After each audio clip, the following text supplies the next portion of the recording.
కాళ్లలో నొప్పి, నరాల వాపు వంటి లక్షణాలతో బాధపడుతున్నారా? వెరికోస్ వెయిన్స్ లో అత్యాధునిక చికిత్స ఏవిస్ వాస్కులర్ సెంటర్.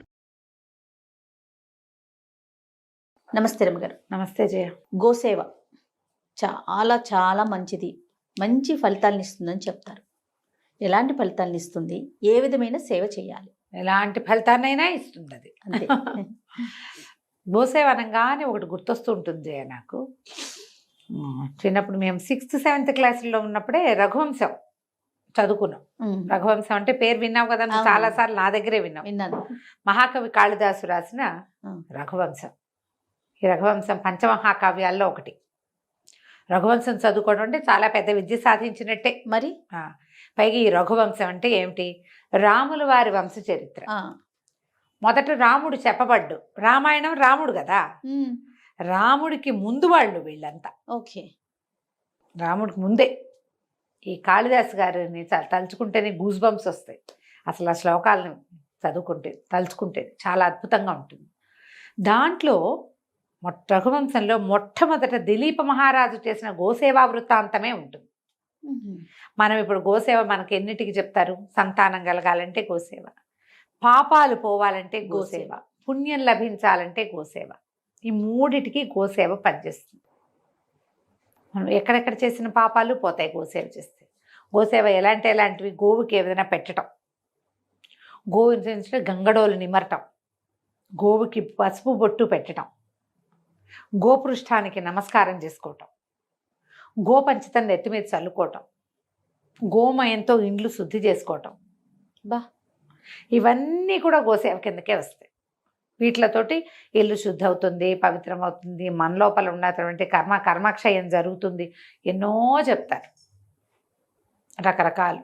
ఈ దిలీపుడి గోసేవా వృత్తాంతము చెప్పుకోవాల్సిన కథ, చాలా విశేషంగా ఉంటుంది. దిలీప మహారాజు రఘు మహారాజు యొక్క తండ్రి. ఆ రఘువు పేరే ఈ రఘువంశం. రఘురాముడు అంటామా? రాముడిని రఘురాముడు అని ఎందుకంటారంటే రఘువంశంలో జన్మించిన రాముడని. రాముడికి ముందు పేరు చేర్చుకోగలిగిన రఘువు అంత గొప్పవాడు. చాలా అద్భుతమైన కార్యాలు చేశాడు ఆయన. అంత అద్భుతమైన వ్యక్తికి తండ్రి ఈయన దిలీపుడు. చాలా బాగుంటుంది. అయితే ఈ దిలీప మహారాజు ఏం చేశారు అంటే, ఈయనకు సంతానం లేదట. సంతానం లేకపోతే ఈయన భార్య పేరు సుదక్షిణాదేవి. ఎప్పటికీ సంతానం కలగల. ఈ రఘువంశాన్ని రాజుల గురించి గొప్పగా విషయాలు చెప్పడంలో ఆయన ఎలా చెప్తారంటే, తప్పకుండా వాళ్ళు సంతానాన్ని పొందాలి, వాళ్ళ కుమారులు రాజ్యానికి రావాలి. ఇది నియమం, ఆ కాలపు నియమం అది. సంతానం కలగకపోతే ఈ రాజ్యాన్ని ఎవరికి ఇస్తారు? ఈయన ఎందుకో తనకు సంతానం కలగట్లేదు కాబట్టి మన కులగురువు అయినటువంటి వశిష్ఠ మహర్షిని అడిగి తెలుసుకుందాం అనుకున్నాడు. భార్యాద్వితీయుడై ఆమెతో కలిసి వశిష్ఠాశ్రమానికి బయలుదేరాడు. కథ మొదలవటమే ఇట్లా మొదలవుతుంది. ఈ రఘువంశరాజుల గొప్పతనాన్ని ముందేమో కాళిదాస్ గారు, నేను ఇంత పెద్ద విషయాన్ని చెప్పబోతున్నాను, ఇది చాలా పెద్దది, నేను పొడుగాటి వాడు మామిడి పండు కోసుకోవడానికి చెయ్యెత్తినట్టు మరుగుజ్జుమండి ఆయన, నేను కూడా ఆ పండు కోసం ఎగురుతున్నాను. అంటే పొడుగ్గా ఉన్నవాడు ఈజీగా పండు కోసుకుంటాడు. అవును. పొట్టివాడు ఎంత శ్రమ పడాలి, కష్టపడాలి కదా. ఆ పని నేను చేస్తున్నా అని చెప్తాడు. ఎందుకంటే ఈ రఘునామన్వయం వక్షే అని చెప్తాడు. ఈ వీళ్ళ దీని గురించి చెప్పడం అంటే ఏంటంటే, పెద్ద సముద్రాన్ని చిన్న పడవతో దాటినట్టు ఈ ప్రయత్నం నేను చేస్తున్నానని మహావినయంతో చెప్పుకుంటారు కాళిదాసు. ఇది చెప్పి అప్పుడు వీళ్ళు రఘువంశరాజుల గొప్పతనాల గురించి చెప్తాడు.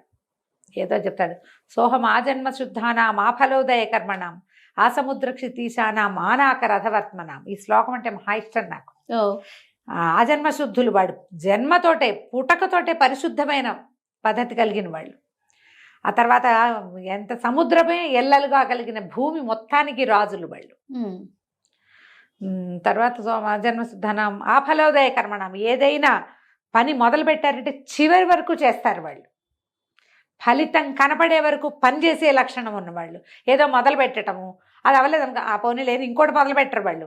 మొదలుపెట్టిన పని టిల్ ద ఎండ్ చేసేవాళ్ళు. ఎంత అద్భుతమైన క్యారెక్టర్ కదా అది. మరి తర్వాత ఆనాక రథవర్త్మనం, ఆకాశం స్వర్గం వరకు రథం మీద వెళ్ళగలిగిన వాళ్ళు.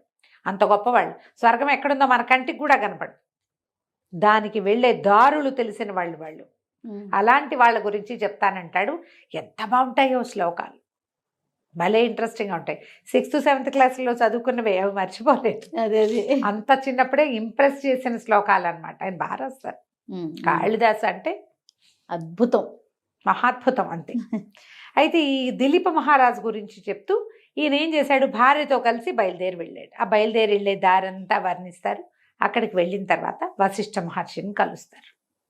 వశిష్ఠ మహర్షి ఏం చెప్తారంటే, ఈయన అడుగుతాడు, నేను సంతానం లేదు, నా పితరులు నేను ఇచ్చేటప్పుడు నేను ఇస్తుంటే నేను ఇది వదులుతాను కదా, తర్పణాలు విడిచేటప్పుడు వాళ్ళు చాలా కష్టపడుతున్నారు అనిపిస్తుంది. ఏంటి వీడిస్తున్నాడు, వీడి తర్వాత మాకెవరిస్తారు నీళ్లు అని నా పితృదేవతలు బాధపడుతున్నారు.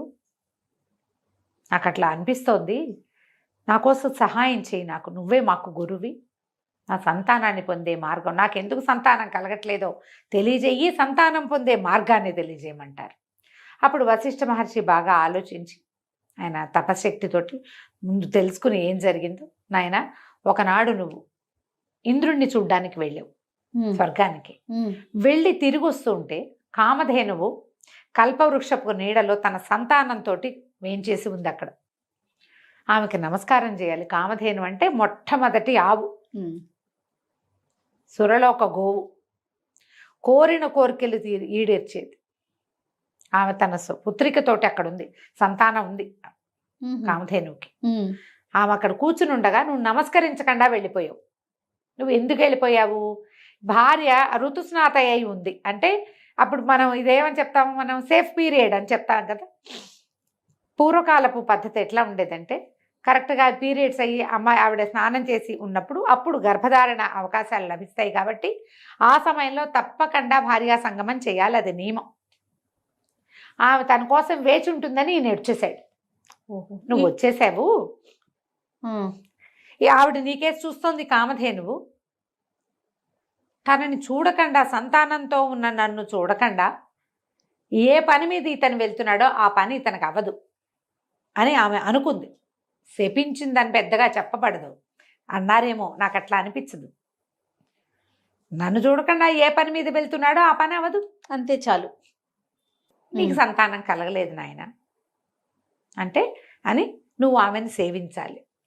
భగవంతుడు నీకు ఇచ్చిన అవకాశం ఏంటంటే, కామధేనువు యొక్క పుత్రిక అయిన నందిని మనకి ఇక్కడ హోమధేనువుగా ఉంది. హోమధేను అంటే హోమానికి కావలసిన పాలు, పెరుగు, వెన్న, నెయ్యి అన్నీ ఆమె నుంచే వస్తాయి. మన ఆశ్రమంలోనే ఉంది. ఈమెని సేవించు, యావుని సేవించమన్నాడు. నందినికి ఒక దూడ కూడా ఉంది, చిన్న శిశువు ఉంది. నువ్వు ఇక్కడ ఉండి ఆశ్రమంలో ఉండిపోంటే తనతో వచ్చిన వాళ్ళని పంపించేసి భార్యతో సహా ఆ పర్ణశాలలోని ఈ ఋష్యాశ్రమంలోనే ఉండిపోయాడు దిలీప్ మహారాజు.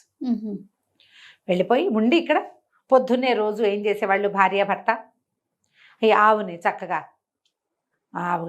ఆశ్రమం అంతా బాగు చేసి, ఆవు ఉన్న శాలంతా బాగు చేసి, తర్వాత దూడకి పాలిచ్చి, దూడకి పాలిచ్చిన తర్వాత ఆవును తోలుకుని, ఆవు బాగా నడవాలి, గడ్డిగా మేయడానికి తీసుకుపోయేవాడు. అడవంతా తిప్పి సాయంకాలం తిరిగి వచ్చేవాళ్ళు. సాయంకాలం రాగానే ఈవిడ ఏం చేసేది, గబగబా ఆవిడకి హారతి ఇచ్చి బొట్టు పెట్టి పువ్వులు వజ్జల్లి ఆయనకి ఆవిడకి నమస్కారం చేసుకున్నాక ఆవు తన దూడకి పాలు ఇవ్వడానికి వెళ్ళిపోయింది. ఉదయకాలంలో తీసిన పాలు హోమంలో వాడుకునేవాళ్ళు, సాయంకాలం ఆ దూడకి పాలు ఇచ్చేసేది, అంతే. కొన్ని రోజులు ఇక్కడ ఉన్నారు, 3 వారాలు ఉన్నారట. 21 days అని చెప్తారు. అయితే ఏం చేసేవాడు, ఆవుని తోలటం కాదు, తీసుకెళ్ళటమే. కూర్చుంటే కూర్చున్నాడు, నుంచుంటే నుంచున్నాడు, నడిస్తే నడిచాడు. ఆవు ఎటు వెళ్తే అటు వెళ్ళాడు. ఆవుని రక్షించాలి, అడవి కదా. అక్కడి నుంచి దాని మీద ఏమైనా ఆవు మీద ఈగలు అవి వాళ్తుంటే ఆ తోకతో ఈయన కూడా తులిచేవాడు. తర్వాత దానికి మెడ కొంచెం దురద పడుతుంది. ఆవులకి గంగడోలు నిమరటం ఒక సేవ. మీరు ఆవుని మొహం మీద నిమర్రు, మెడ కింద ఇట్లా వదులుగా ఉంటుంది చర్మం, గమనించండి. ఆ గంగడోలు నిమిరితే ఆవు సంతోషంగా ఉంటుంది. అక్కడ ఒక దురద వస్తుంది దానికి. మెడెత్తి మెడ నిమిరించుకుంటాయి. మీరు గమనించలేదు, ఎప్పుడు నీకు తెలియదేమో, పల్లెటూళ్ళల్లో వాళ్ళకి తెలుస్తుంది. ఆవు దగ్గర గంగడోలు అంటారు దాన్ని. ఆ మెడ కింద భాగం నిమురుతూ ప్రతిరోజు తీసుకుపోయేవాడు, తీసుకొచ్చేవాడు. అట్లా సేవించారు. సాయంకాలం రాగానే ఆవిడ పరిగెత్తుకుంటూ వచ్చేది దూడకి పాలు ఇవ్వాలి. సాయంత్రం వేసరికి పగలల్లా ఆహార స్వీకారం చేస్తుందా, దూడ పాలు తాగేటమికి పాలు చెప్తూ ఉంటాయి, చకచకా వెళ్ళిపోవాలి. అయినా కూడా ఆవిడ ఓపికగా నందిని ఈ సేవ తీసుకుని, రాణిగారు చేసేది సుదక్షిణాదేవి చేసిన సేవను తీసుకుని అప్పుడు దూడ దగ్గరికి వెళ్ళేది. ప్రేమగా సేవింప చేసుకునేది ఆవిడ. ఈయన సేవించేవాడు.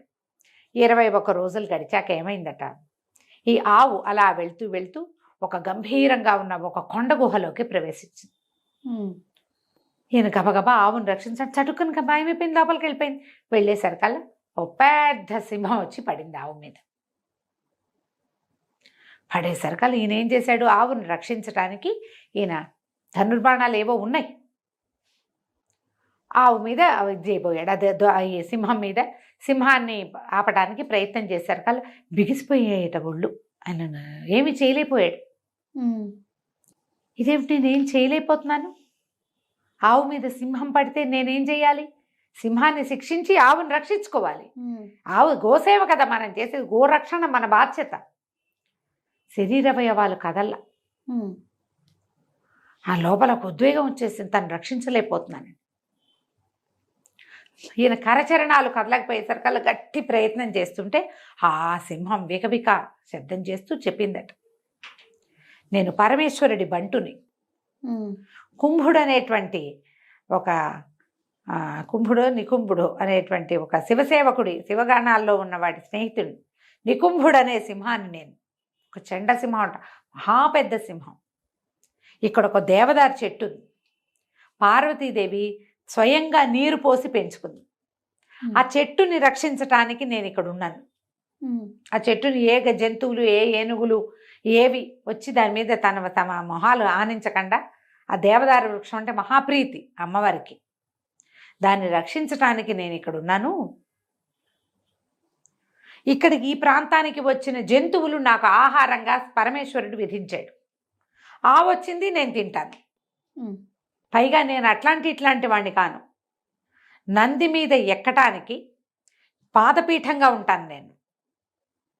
నంది మీద ఎక్కడానికి ఒక స్టూల్ మీద నుంచి కదా నంది మీదకి ఎక్కాలి, ఆ స్టూల్ నేను. అలాంటి వాడిని శివపాద స్పర్శ, గిరిజాపాద స్పర్శ కలిగి ఉంటాను నేను.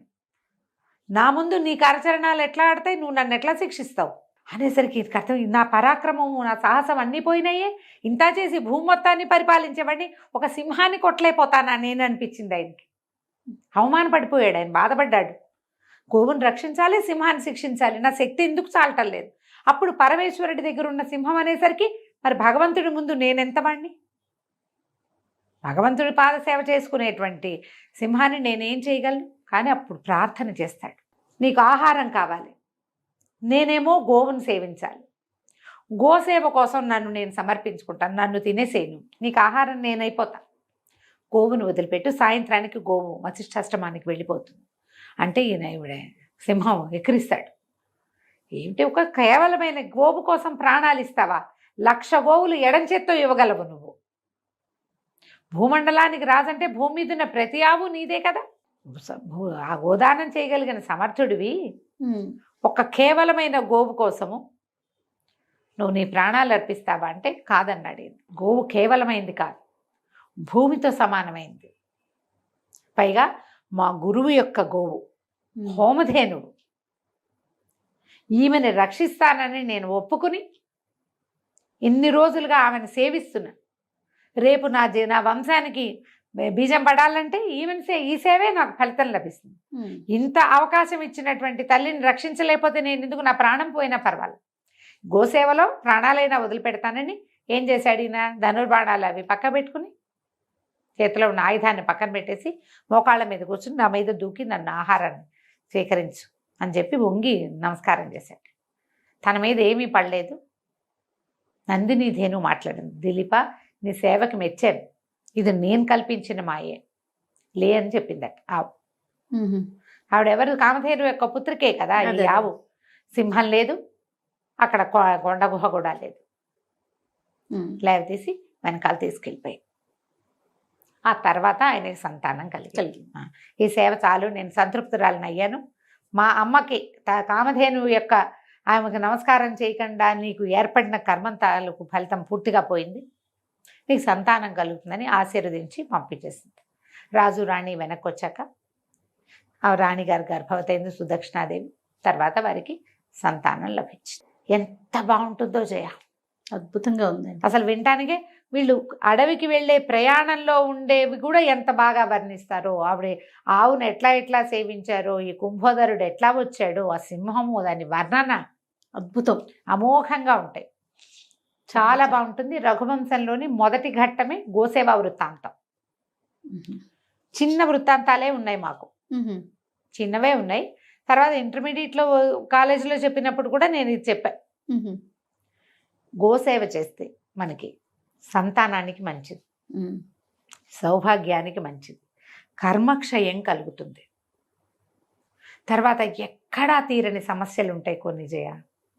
ఆ గుడికి వెళ్తాం, ఈ గుడికి వెళ్తాం, పూజ చేస్తాం, ఎంతో తీరదు.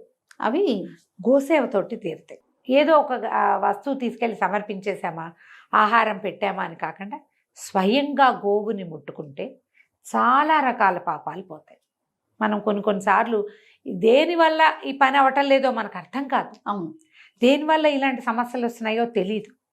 అలాంటప్పుడు కనుక గోసేవ చేయటం. అయితే ఈ గోసేవ అంటే నేను ఒక దేవాలయం దగ్గర గోవులకి పెట్టడానికి వెళ్తే ఇంత కట్ట చపాతీలు ఉన్నాయి అక్కడ పక్కన పడేసి. ఏమిటి అంటే GTS కాలనీ టెంపుల్. అబ్బాయి చెప్పాడు, అమ్మ వద్దంటే వినరు, మీరేమో టీవీలలో చపాతీలు పెట్టండి, అవి పెట్టండి, దీనికి ఇది పెట్టండి, అది పెట్టండి అంటే వాటికి పడదమ్మా. 2 ఆవులు పోయి చనిపోయినాయి పిచ్చి తీళ్లతోటి, ఎంత చెప్పినా వినరు. చపాతీ ఒక చిన్న ముక్క, ఇంత ముక్క పెడితే సరిపోదా, కట్టలు కట్టలు తెచ్చి పెట్టేసేస్తారు, వాటికి ఏం తెలుస్తుంది, తినేస్తే జబ్బులు చేసేస్తాయి. ఆవుకి ఇవి పెట్టకూడదు అని నియమం ఉంటుంది. నేను ఉలవలు పట్టుకెళ్తాను జయ, ఎప్పుడైనా ఒకసారి ఉలవలు ఒక రోజంతా నానబెట్టి మర్నాడు ఉడకబెట్టి ఒక 3 గుప్పెళ్ళు అన్ని ఉలవలు పట్టి తీసుకెళ్తాం. దీనికి పెట్టద్దు అంటే దానికి పెట్టం, అమ్మ దానికి పడదమ్మా పెట్టకండి, ఈ ఆవుకు పెట్టండి, ఆవిడ తింటుంది. కొన్ని మాకు వద్దంటాయి, ఒప్పుకోవు, కొన్ని ఆవులు తినవు. నాకు తెలగపిండి పెట్టాలని ఉంటుంది. ఊళ్ళల్లో మేము తెలగపిండి పెట్టేవాళ్ళం. తెలగపిండి అంటే మా ఇక్కడ అలవాట్లేదమ్మా, అవి తినవు, పెట్టకూడదు అంతే. అవి తినని వాటిని పోనీ వాటికి జబ్బు చేస్తుందని తెలిసినప్పుడు పెట్టచ్చునా మనం, జాగ్రత్తగా పెట్టకూడదు. అవేమిటో చెప్పాడు, అవే కాయలు కాయలుగా వచ్చేస్తాయట ఒంటి మీద, పాపం. అయ్యో, చాలా బాధపడతాయి. మీరు గోసేవ చేస్తే ఏదో పుణ్యం వస్తుందని గోవులకు పడని ఆహారాలు పెట్టకూడదు. సంరక్షకుడు లేకుండా మీరు పెట్టకండి. పక్కన వాడు ఉండి ఒక మనిషి ఉంటాడా, ఎవరో గోసేవ సంరక్షణ చేసేవంటాడు, ఈ ఆవుకి ఇవి పడవమ్మా అంటే నేను పట్టుకెళ్ళాను కాబట్టి పెట్టాల్సిందేనని అనుకోకండి.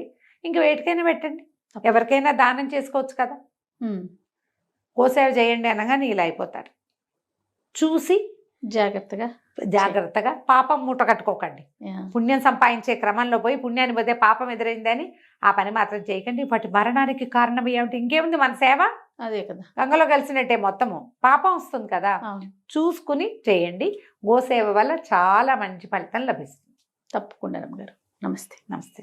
సుమన్ టీవీలో మీ పర్సనల్ అండ్ బిజినెస్ ప్రమోషన్స్ కోసం కింది నెంబర్కి కాంటాక్ట్ చేయండి.